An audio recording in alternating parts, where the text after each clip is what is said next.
Assalamualaikum warahmatullahi wabarakatuh. Halo semuanya, perkenalkan nama saya Miko Prayoga dari kelas Manajemen 22A dengan NPM 224111026. Dalam video ini saya akan sedikit menjelaskan materi tentang data populasi, sampel, dan penyajian data, tabel dan diagram.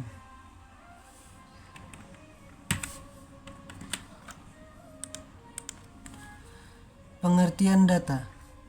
Data adalah sekumpulan keterangan ataupun fakta yang dibuat dengan kata-kata, kalimat, simbol, angka, dan lainnya. Data di sini didapatkan melalui sebuah proses pencarian dan juga pengamatan yang tepat berdasarkan sumber-sumber tertentu. Adapun pengertian lain dari data yaitu sebagai suatu kumpulan keterangan atau deskripsi dasar yang berasal dari objek atau kejadian, di mana di dalam kumpulan keterangan tersebut diperoleh dari hasil pengamatan yang selanjutnya diolah menjadi bentuk lain yang lebih kompleks, baik berupa informasi, database, dan lainnya. Apabila ditinjau secara bahasa, kata data yaitu berasal dari bahasa Latin, yaitu datum, yang artinya sesuatu yang diberikan.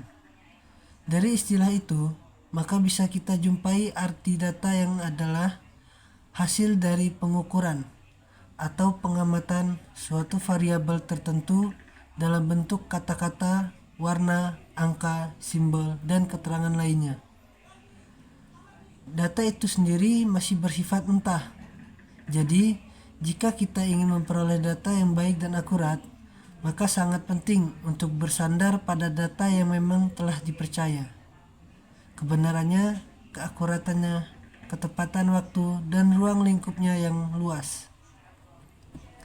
Selain itu, karena data memiliki sifat yang masih mentah, maka seseorang yang membaca dan juga melihatnya belum bisa mendapatkan suatu informasi yang utuh.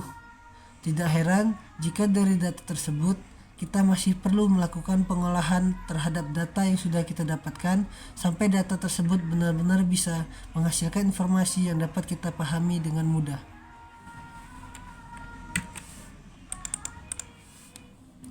Manfaat dan fungsi data. 1. Sebagai suatu acuan kegiatan. Manfaat dan juga fungsi data yang pertama yaitu sebagai salah satu acuan kegiatan. Hal tersebut berarti dengan adanya data dapat digunakan sebagai acuan ataupun tolak ukur untuk membuat sebuah kegiatan tertentu yang kita inginkan. Kedua, sebagai dasar perencanaan. Sebuah data bisa kita gunakan sebagai sebuah perencanaan, sebab dalam membuat sebuah perencanaan sangat penting untuk menggunakan parameter yang akurat. Sedangkan data itulah yang bisa digunakan sebagai salah satu parameter sekaligus sebagai acuan dalam membuat suatu perencanaan. Tidak hanya itu saja, data juga bisa digunakan sebagai bahan perkiraan keadaan atau situasi di waktu yang akan datang. Yang ketiga, dasar untuk membuat keputusan. Sebuah data bisa bermanfaat untuk membuat suatu keputusan. Dari adanya data yang ada, seseorang bisa membuat keputusan terbaik pada suatu permasalahan yang ada. Dengan begitu, seseorang akan dengan lebih mudah menentukan keputusan berdasarkan data yang bisa dipertanggungjawabkan. Yang keempat, sebagai bahan untuk evaluasi. Selain berbagai manfaat dan fungsi yang sudah disebutkan di atas, sebuah data juga bisa dijadikan sebagai salah satu bahan evaluasi. Misalnya, dalam sebuah lembaga ataupun organisasi tertentu, pasti akan membutuhkan evaluasi dalam rangka meningkatkan kualitasnya.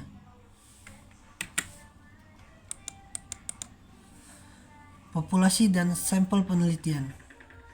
Populasi adalah keseluruhan, totalitas atau generalisasi dari satuan, individu, objek atau subjek yang mempunyai kuantitas dan karakteristik tertentu yang akan diteliti, yang dapat berupa orang, benda, institusi, peristiwa, dan lain-lain yang di dalamnya dapat diperoleh atau dapat memberikan informasi penelitian yang kemudian dapat ditarik kesimpulan.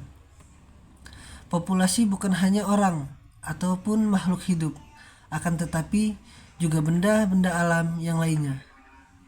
Populasi juga bukan hanya sekedar jumlah yang ada pada objek atau subjek yang dipelajari, akan tetapi meliputi semua karakteristik sifat-sifat yang dimiliki oleh objek atau subjek tersebut. Bahkan suatu orang pun bisa digunakan sebagai populasi karena satu orang tersebut memiliki berbagai karakteristik. Misalnya seperti gaya bicara, disiplin, pribadi, hobi, dan lain sebagainya. Dalam sebuah penelitian, populasi harus didefinisikan dengan jelas. Apa atau siapa, di mana atau kapan. Apa atau siapa lebih kepada isi dari penelitian, sedangkan di mana diartikan sebagai luasan penelitian dan kapan dimaksudkan sebagai waktu.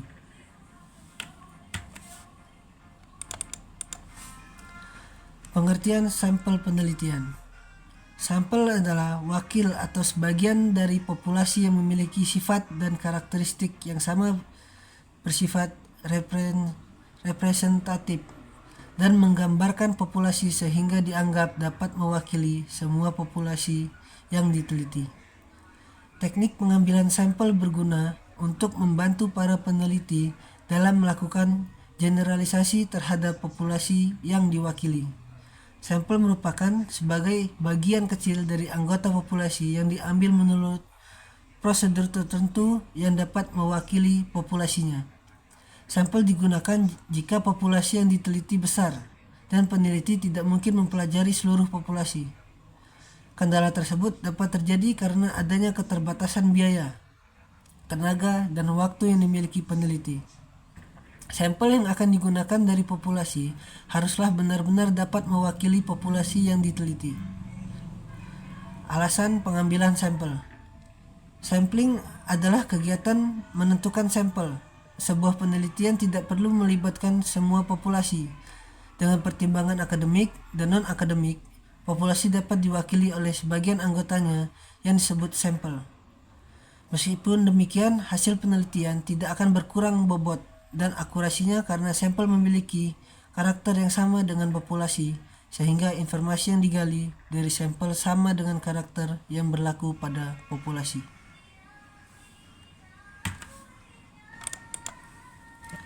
Sampling tidak mengurangi bobot hasil penelitian. Bobot hasil penelitian akan tetap terjamin asalkan sampling digunakan dengan benar, sebagaimana diuraikan pada bagian lain bab ini. Hal ini sejalan dengan pengertian bahwa sampel merupakan nilai-nilai yang menggambarkan karakteristik sampel sebagai nilai statistik sampel itu. Hal itu berarti bahwa hasil yang disimpulkan berdasarkan data yang diperoleh dari sampel akan mewakili populasinya.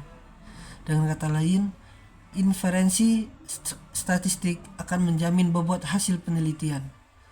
Menurut Winarno, pada tahun 2013, beberapa alasan pertimbangan penggunaan dan pengambilan sampel penelitian adalah sebagai berikut. 1. Penghematan biaya. 2. Penghematan waktu. 3. Penghematan tenaga. Dan jaminan ketelitian dan bobot hasil.